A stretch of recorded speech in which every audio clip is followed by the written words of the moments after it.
Hi friends, പുറത്തോട്ട് ജോലിയൊക്കെ നോക്കുന്ന ആൾക്കാരുടെ പ്രത്യേക ശ്രദ്ധയ്ക്ക് വേണ്ടിയാണ് ഈ വീഡിയോ ചെയ്യുന്നത്. അബ്രോഡ് ജോബ് കാര്യങ്ങൾ നോക്കുന്നവർക്ക് ഇപ്പോൾ ഒരുപാട് ഫേക്ക് കൺസൾട്ടൻസി അല്ലെങ്കിൽ ഒരുപാട് ഫേക്ക് ഏജന്റുമാരുടെ ഭാഗത്തു നിന്ന് പ്രശ്നങ്ങൾ ഉണ്ടായിക്കൊണ്ടിരിക്കുന്നു എന്ന് അറിയുന്നുണ്ട്. ഈവൻ ഇപ്പോൾ ലാസ്റ്റ് ഞാനും ഇപ്പോൾ ഒരു ഫേക്കിൽ പോയി പെട്ടിട്ടുണ്ടായിരുന്നു. അപ്പോൾ അതിൻ്റെ ബേസിലാണ് ഈ വീഡിയോ ചെയ്യുന്നത്.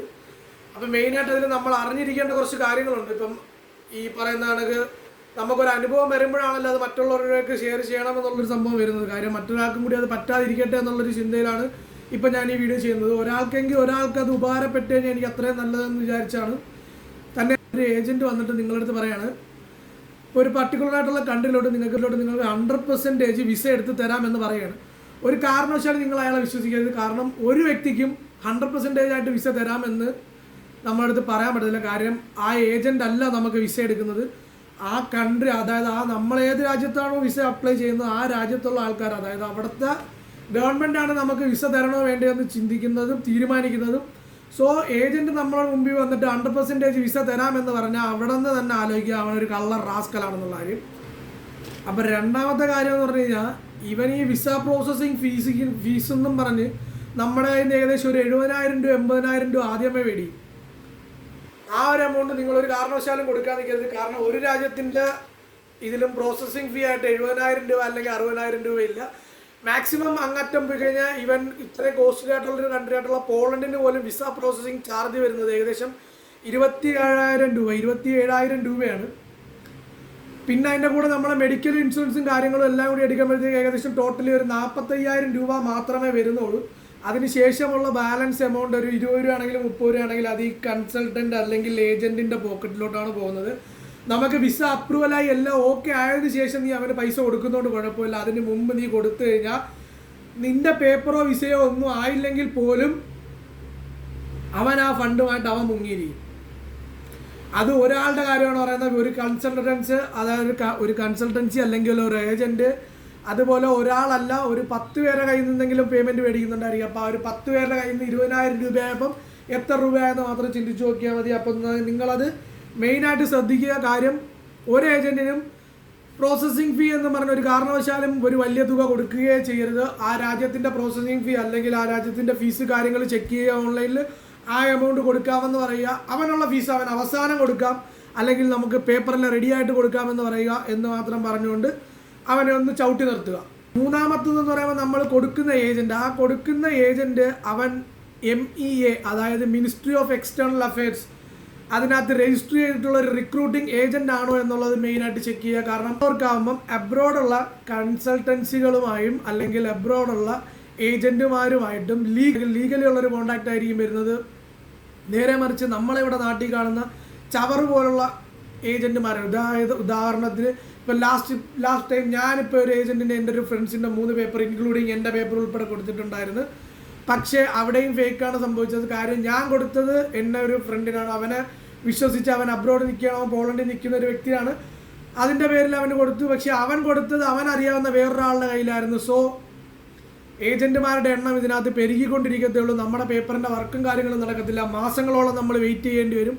അത്രയും ടൈം വെയിറ്റ് ചെയ്താലും നമ്മുടെ പേപ്പർ വർക്കോ കാര്യങ്ങളോ ഒന്നും നടക്കത്തില്ല. അവസാനം ഇവർ കൈമലത്തും നമുക്കൊന്നും ചെയ്യാൻ പറ്റാത്തൊരവസ്ഥയിലേക്ക് എത്തും. അങ്ങനെ എത്താതിരിക്കണമെങ്കിൽ നീ മാക്സിമം ആ ഒരു കൺസൾട്ടൻസി അല്ലെങ്കിൽ ആ ഒരു consultant MEA ministry of external അഫെയർസിൽ അപ്രൂവലായിട്ട് ഉള്ള ഒരാളാണോ എന്ന് നോക്കുക, ചെക്ക് ചെയ്യുക. നമ്പർ 1 എന്ന് പറയുമ്പോഴത്തേക്ക് എല്ലാം കഴിഞ്ഞ് അവൻ നമുക്കൊരു വിസ അല്ലെങ്കിൽ വർക്ക് പെർമിറ്റ് ഇട്ട് തരും. ഈ വർക്ക് പെർമിറ്റ് ഒരു PDF വാട്സപ്പിൽ ഒരു PDF ഡീറ്റെയിൽസോ കാര്യങ്ങളോ ആയിരിക്കും.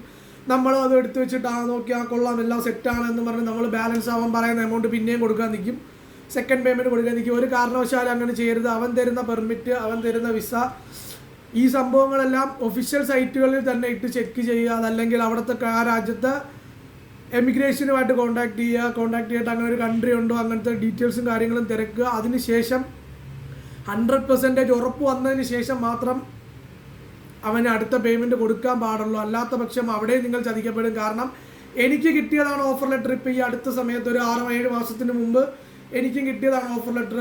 ചെക്ക് റിപ്പബ്ലിക്കിലോട്ടും ക്രൊയേഷ്യയിലോട്ടും എനിക്ക് ഈ അടുത്ത ലാസ്റ്റ് ടൈമിൽ എനിക്ക് പേപ്പേഴ്സ് കിട്ടിയതാണ്. പക്ഷേ അത് ഫേക്കായിരുന്നു. വീട്ടിലും കാര്യങ്ങളിലെല്ലാം തിരക്കി.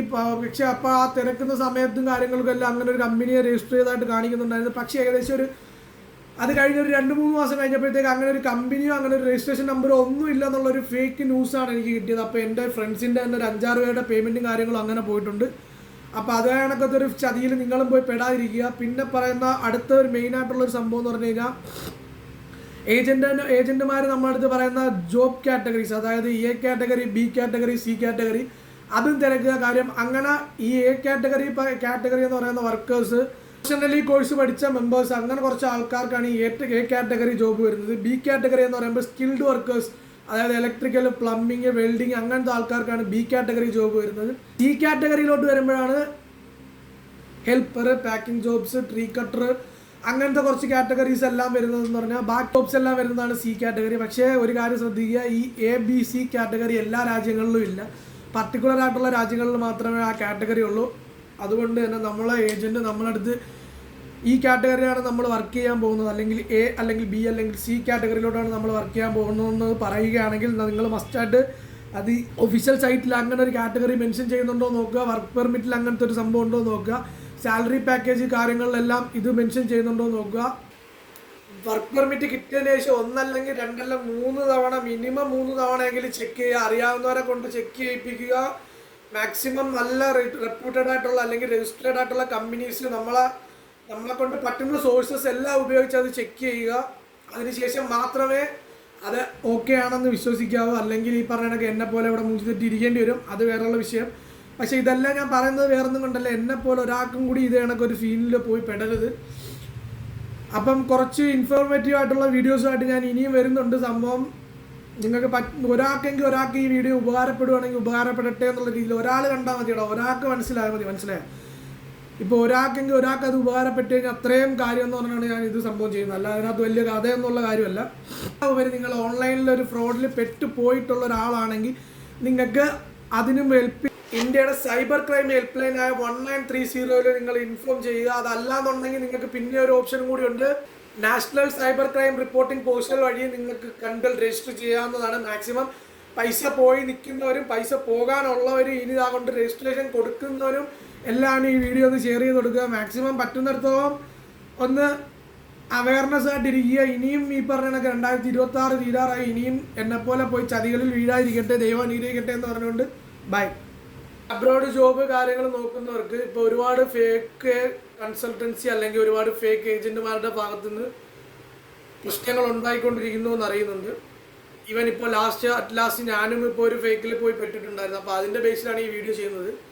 അപ്പോൾ മെയിനായിട്ട് അതിൽ നമ്മൾ അറിഞ്ഞിരിക്കേണ്ട കുറച്ച് കാര്യങ്ങളുണ്ട്. ഇപ്പം ഈ പറയുന്ന കണക്ക് നമുക്കൊരു അനുഭവം വരുമ്പോഴാണല്ലോ അത് മറ്റുള്ളവരിലേക്ക് ഷെയർ ചെയ്യണമെന്നുള്ളൊരു സംഭവം വരുന്നത്. കാര്യം മറ്റൊരാൾക്കും കൂടി അത് പറ്റാതിരിക്കട്ടെ എന്നുള്ളൊരു ചിന്തയിലാണ് ഇപ്പം ഞാൻ ഈ വീഡിയോ ചെയ്യുന്നത്. ഒരാൾക്ക് അത് ഉപകാരപ്പെട്ട് കഴിഞ്ഞാൽ എനിക്ക് അത്രയും നല്ലതെന്ന് വിചാരിച്ചാണ്. തന്നെയല്ല എന്നെ പറ്റിച്ച ഏജൻറ്റും ഈ വീഡിയോ കാണുകയാണെങ്കിൽ അവൻ മനസ്സിലാക്കണം,